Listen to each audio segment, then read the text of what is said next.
Hello YouTube family, आपका स्वागत है मोक्षा डिबेट में। और आज की डिबेट है सत्यम शिवम सुंदरम से विचारों की शुद्धि।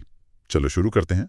सत्यम शिवम सुंदरम, ये शब्द सुनने में ही कितने शांत और गहरे लगते हैं। हम्म। लेकिन इसका विचारों की शुद्धि से क्या संबंध है? मतलब पहला सवाल तो यही आता है मन में कि हमारे विचार आखिर अशुद्ध होते ही क्यों हैं? और ये बहुत सही सवाल है। यहीं से बात शुरू होती है। ओशो कहते हैं कि साधना की 3 परतें हैं। 3 परतें। हाँ, शरीर, विचार और भाव। शरीर की शुद्धि तो पहली सीढ़ी है, जैसे ठीक खाना, साफ रहना। ठीक है। लेकिन असली यात्रा वो विचारों की शुद्धि से शुरू होती है, क्योंकि हम वही बन जाते हैं जो हम दिन रात सोचते हैं। हमारे विचार ही हमारी दुनिया बनाते हैं और बिगाड़ते भी हैं। लेकिन किसी विचार को शुद्ध या अशुद्ध कहना, ये कैसे तय होता है? जैसे मुझे अपने काम के बारे में, अपने करियर के बारे में सोचना है, ये जो जरूरी है, तो क्या ये अशुद्ध विचार हुआ? इसी को समझने के लिए चीन की एक बहुत पुरानी कहानी है। अच्छा। एक राजा अपने वजीर के साथ समुद्र तट पर खड़ा था हाँ। और दूर दूर तक मतलब अनगिनत जहाज आ जा रहे थे। तो राजा ने पूछा, कितने जहाज हैं? हजारों होंगे। हाँ, यही राजा को भी लगा। पर वजीर ने कहा, राजन, अगर आप सच पूछें तो मुझे तो सिर्फ 3 जहाज आते हुए दिख रहे हैं। और सिर्फ 3? हाँ, और 3 ही जाते हुए। राजा हैरान हो गया। तो वजीर ने समझाया, एक धन का जहाज है, एक यश का और एक काम यानी वासना का। सारी दुनिया की यात्रा राजन इन्हीं 3 जहाजों पर चल रही है। अरे वाह! ये तो सिर्फ कहानी नहीं है, ये तो हमारे मन का एक्सरे जैसा है। बिल्कुल। आज के जमाने में तो ये और भी ज्यादा सच लगता है।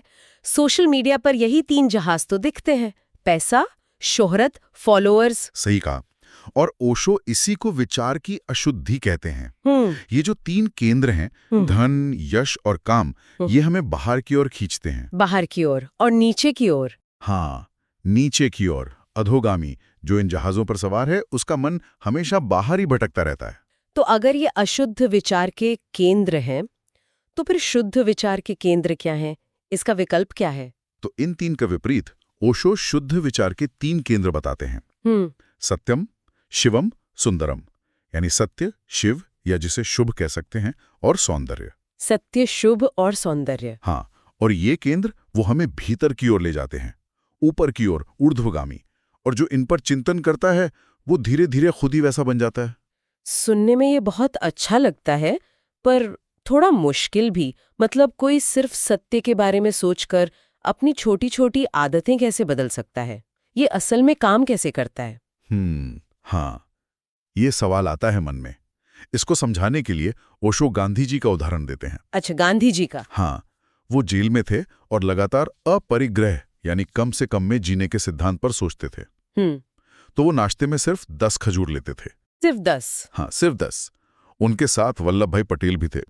उनको लगा कि भाई, इस बूढ़े शरीर के लिए ये तो बहुत काम है। सही बात है। तो उन्होंने एक दिन चुपके से 15 खजूर भिगो दिए। सोचा, गांधी जी को क्या पता चलेगा। अच्छा। जब नाश्ता आया, गांधी जी ने खजूर देखे और कहा, वल्लभ भाई, इनको गिनो जरा। गिनती हुई तो 15 निकले। पकड़े गए। हाँ, तो पटेल ने थोड़ा झेंपते हुए कहा, अरे 10 और 15 में क्या फर्क है? हाँ, कोई भी यही कहेगा। गांधी जी ने आंखें बंद कर ली, फिर बोले, वल्लभ भाई, तुमने मुझे बड़ा सूत्र दे दिया। सूत्र? हाँ, उन्होंने कहा, अगर 10 और 15 में कोई फर्क नहीं, तो फिर 10 और 5 में भी कोई फर्क नहीं होना चाहिए। आज से हम 5 ही लेंगे। अरे, ये तो दाव बिल्कुल उल्टा पड़ गया। वो तो मदद करना चाह रहे थे। बिल्कुल। पर यहां समझने वाली बात यह है कि गांधी जी का मन अपरिग्रह के विचार से भरा था, तो उनके दिमाग ने समाधान भी उसी हिसाब से निकाला। सही है, उनका ऑपरेटिंग सिस्टम ही वैसा था। हाँ, जो ज्यादा से ज्यादा सोचेगा उसे 10-15 में फर्क नहीं दिखेगा, पर जो कम से कम पढ़ते का है, उसकी बुद्धि अलग ही चलेगी। ये बहुत गहरी बात है। ये दिखाता है कि हमारा जो सेंट्रल थॉट है, वो हमारे हर छोटे बड़े फैसले को कैसे गाइड करता है। बिल्कुल। एक और छोटा सा किस्सा है। बताइए। महात्मा देसाई एक दिन गांधी जी के लिए गर्म पानी में नींबू शहद मिलाकर लाए। गिलास खुला था, उससे भाप निकल रही थी। गांधी जी ने गिलास को देखा और कहा, इसे ढक देना चाहिए था। महादेव देसाई ने कहा कि मैंने देखा है, कुछ गिरा नहीं। हाँ, मतलब साफ है। गांधी जी बोले, गिरने का सवाल नहीं है। इससे जो गर्म भाप उठ रही है, उससे व्यर्थ ही वायु के कितने कीटाणुओं को कष्ट पहुंचा होगा।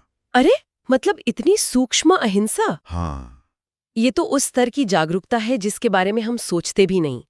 जब कोई विचार इतनी गहराई में उतर जाए तो वो दुनिया को देखने का नजरिया ही बदल देता है। बिल्कुल, आप वो देखने लगते हैं जो दूसरों को नहीं दिखता। अब सवाल यह है कि क्या इन तीनों को एक साथ साधना होगा, सत्य, शिव और सुंदर? हाँ, ये तो बहुत बड़ा काम लगता है। तो ओशो कहते हैं जरूरी नहीं, किसी एक को भी पकड़ लो तो बाकी दो अपने आप सज जाते हैं। एक से कैसे? जैसे सौंदर्य का साधक। सौंदर्य को तो अक्सर मतलब भौतिकता से जोड़ा जाता है। हाँ, लेकिन यहाँ नजरिया बिल्कुल अलग है। गांधी जी एक बार रविंद्रनाथ टैगोर के मेहमान थे। अच्छा। शाम को घूमने निकलना था। टैगोर ने कहा, 2 क्षण रुके, मैं जरा बाल संवार लो। गांधी जी को यह बात थोड़ी अजीब लगी। इस उम्र में बाल संवारना? हाँ, मैं सोच सकती हूँ गांधी जी की दुनिया में इसके लिए शायद ही कोई जगह हो। वो इंतजार करने लगे। 5 मिनट हुए, 10 मिनट हो गए। गांधी जी हैरान। जब टैगोर बाहर आए तो उन्होंने गांधी जी की उलझन समझ ली।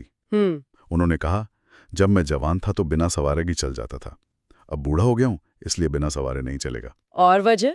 उन्होंने कहा, ये न सोचें कि मैं सुंदर दिखने को उत्सुक हूं, मैं ऐसा केवल इसलिए कर रहा हूं ताकि किसी को मेरी कुरूपता देखकर दुख ना हो। वाह, ये तो सौंदर्य की परिभाषा ही बदल दी। यहाँ सौंदर्य अपने लिए नहीं, दूसरों के प्रति करुणा का एक रूप है। बिल्कुल, और जो व्यक्ति सौंदर्य को इतनी गहराई से साधता है वो झूठ नहीं बोल सकता, क्योंकि झूठ बोलना एक कुरूप कर्म है। वो कुछ अशुभ नहीं कर सकता, क्योंकि हर अशुभ काम कुरूप होता है। सही बात है। मतलब एक को साधने से बाकी दो अपने आप आ जाते हैं। अपने आप। ठीक है, ये सब सैद्धांतिक तौर पर तो समझ आ गया, लेकिन अब सबसे जरूरी सवाल, इसे करें कैसे?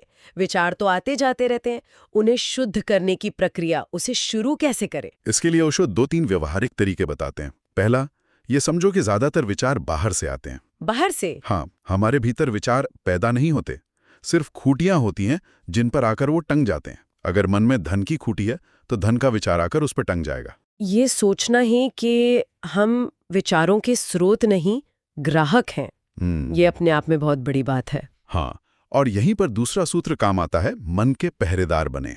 मन के पहरेदार। जैसे हम घर के दरवाजे पर किसी को कचरा नहीं फेंकने देते, वैसे ही मन में व्यर्थ के विचारों को घुसने न दें, सजग रहें। लेकिन आज की दुनिया में पहरेदारी बहुत मुश्किल है। फोन ही विचारों का एक खुला दरवाजा है ना? है, बहुत मुश्किल है। पर चुनाव तो हमारे हाथ में है कि किस विचार को अंदर आने देना है और किसे नहीं। और ये चुनने की ताकत हमें दूसरे उपाय से मिलती है, सत्संग से। सत्संग। इसका मतलब लोग अक्सर किसी धार्मिक सभा से लगा लेते हैं।